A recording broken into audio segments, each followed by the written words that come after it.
na maubusan ng pera matapos nyo po itong gawin sa umaga. Mas lalo kayong magsisipag at kayo mismo ay ma-amaze dahil magsusunod-sunod ang mga blessing na darating po sa inyo. Ito po mga bossing ko, ang isa sa mga pampaswerte na dapat meron po tayo. Kailangan maraming kang barya sa loob ng bahay ninyo.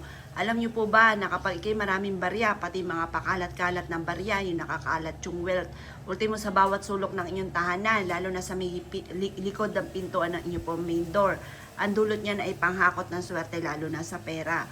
Yan po ay isa sa mga subok na napakaswerte mga bossy. Ang kalansing, yan po ay nagtatawag ng pera at nagtataboy ng malas. Ang silver, nagtataboy ng malas. Ang bilog, humahatak ng pera. Ang kulay gold naman, sumisimbolo ng kasaganahan. Ang rose gold ay mabilis na pagtugon sa kaperahan mga bossing. Plus additional pa, kapag po meron po kayong, ito nga po yung asukal. Ang asukal mga bossing ko ay sumisimbolo ng kasaganahan. Mainam na meron po kayo nito. Pagsasamahin nyo po siya, ilalagay nyo lang sa ibabaw na ganyan. Pagkatapos, ilalagay nyo po ito sa inyo pong center table. Ang dulot nito ay swerte. Or kaya, ilagay nyo po ito sa likod ng pintuan po ninyo, ang dulot nito ay swerte. Lalo na sa pera. Ang asukal, tsokolate, yung mga magagandang pang-alay po yan. Nag-a-attract po yan ng kasaganahan. Gawin nyo po ito sa umaga lamang, na mga bandang alas 7 ng umaga. Ngayon, pagtapos nyo po mag-wish, i-wish nyo na, halimbawa, magkakaroon ako ng maraming pera, magkakaroon ako ng maraming benta, makakabili ako ng aking mga ninanais, hindi na ako maubusan ng pera, gano'n na mga pag-wish na walang gamit na sana, direct to the point. Pagtapos ka na mag-wish, eto po ay ilalagay nyo lang sa center table po ninyo.